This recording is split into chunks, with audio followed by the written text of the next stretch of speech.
Game of Thrones Season 6 was huge. I think we can all agree.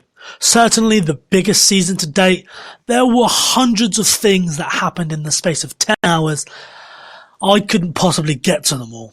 So here I am, Jack from Go Westeros, dropping my personal favourite 5 moments of Game of Thrones Season 6. Remember, before we continue, this video does fully contain spoilers from Season 6. If you watch and haven't seen the entire season, then that is on you, my friend, although I have no idea why you haven't watched it yet. Starting at number 5, I'm going with Bran's visions.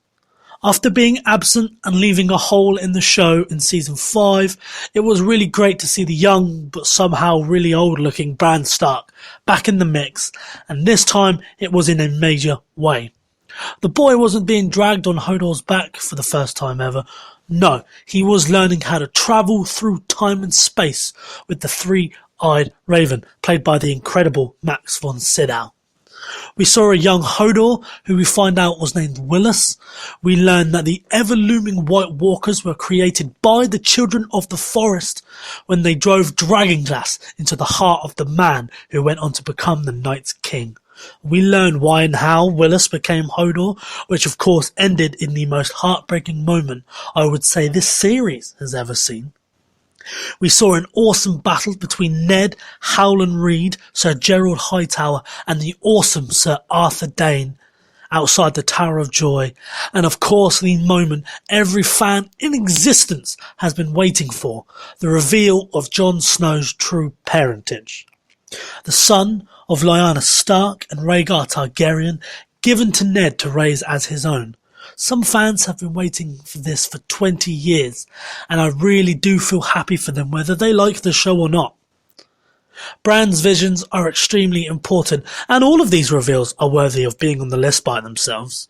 But, you know, I'm lumping them into one, and I really look forward to seeing more of them in the future. I hope we get Bran possibly in Winterfell in Season 7, using the Heart Tree in the Godswood to fuel his visions. Number 4, Stark Reunion. For 6 long years, us Game of Thrones fans have been clamouring for a reunion of our most beloved northern family.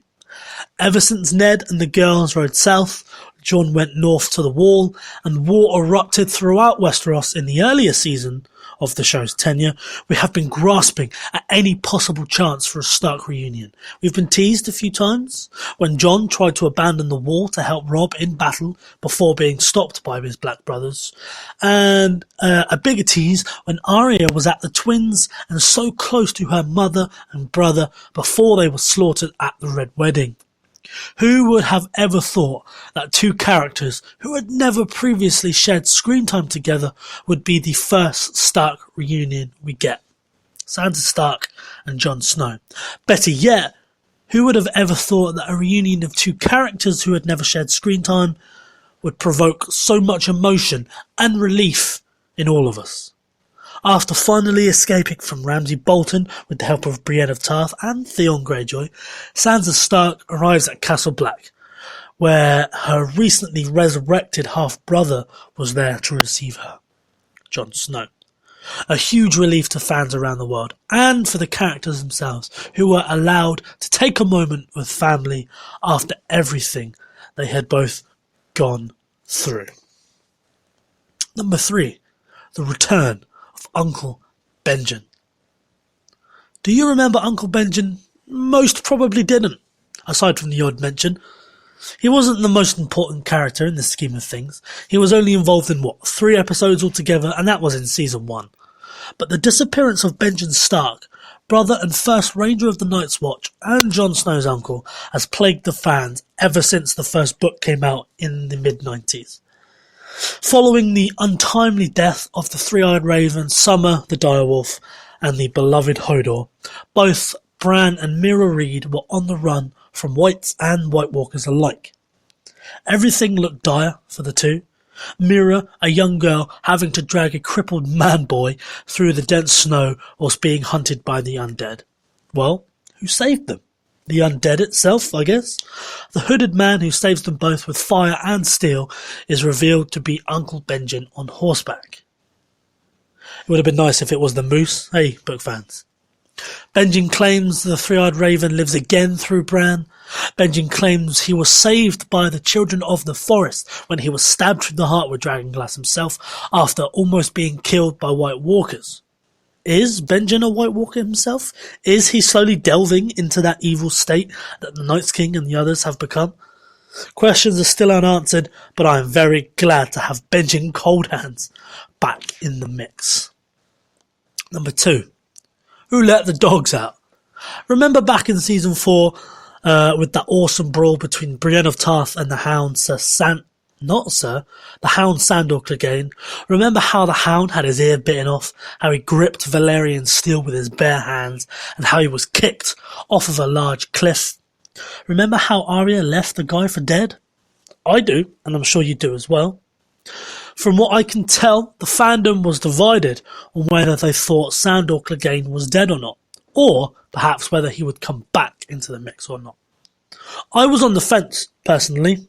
I am a book reader. I'm a believer of the gravedigger theory from the books. I will not dive into that. You can find that elsewhere. But I thought the show might just drop it. I thought that was the end of Sandor. His arc had come to an end. But no. The cold open reveal of the Hound, coupled with his scenes with Brother Ray, played by the incredible Ian McShane, brought the character back to life. It was great to see him doing well. We saw him living peacefully with villagers, attempting to build a sept, a complete contrast to the violent life he had once lived. But of course, much like anything in Game of Thrones, the niceness wasn't to last. Rogues from the Brotherhood without banners disrupted the new life of the Hound and Brother Ray, the life they were trying to build for themselves, and Sandor was sent into the life of chaos again. Joining up with Beric Dondarrion and Thoros of Myr, great to see them back in the mix, by the way. It looks like they might be potentially heading north. Could there be a Hound Sansa reunion from Season 2? Maybe a reunion with Arya, who we found out was slicing her way through the Riverlands in the final episode there. The possibilities are wide open, and it is very, very exciting.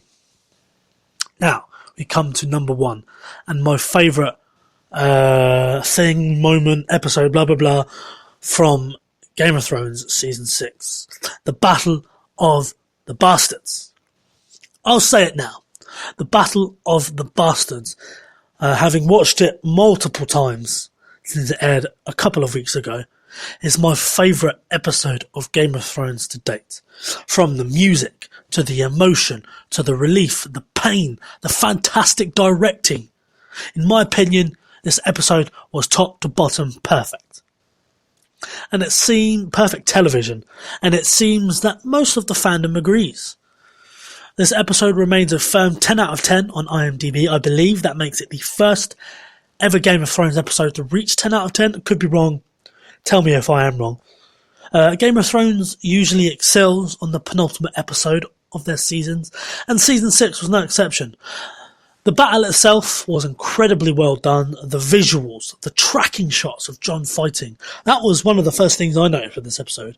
That was one of the first things that jumped out on me when I was watching it for the first time. The CGI of 1-1 the Giant wreaking havoc, and to top it all off, that wonderful, if you want to call it wonderful, near suffocation scene that Jon had to endure. Really, really made my my own throat quench. Quench, is that the right word? You know what I mean. It's crazy to think that we lost a Stark in this episode, and still, that wasn't the biggest talking point. Why didn't Rickon zigzag?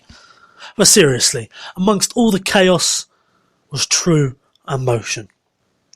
Relief when the Knights of the Vale came to save the day. Sadness when 1-1 meets his maker at the hands of dozens of arrows and spears. And sheer delight when Ramsay Bolton had that smug look on his face torn off by his own dogs. And yes, I said delight. I will admit, I've never been a huge fan of Ramsay Bolton on the show, but it was a damn delight to see Sansa get the final word. A really great episode, as I said. from top to bottom, and I didn't even mention the awesome opening scene at Marine, when the dragons let fire rain on the ships of the Masters of Yunkai. A real contrast of ice and fire in the episode, and I can't wait for them to possibly top it in Season 7. I'm sure they will. I'm sure Season 7 is going to be fantastic. And well, that's it for my short list here. Remember to find me on Twitter at GoWesteros. Drop me a like, a comment, a tweet, some advice, and please tell me what your favourite moments of this season has been. I've been Jack, and I'll see you all very soon. Take care. Goodbye.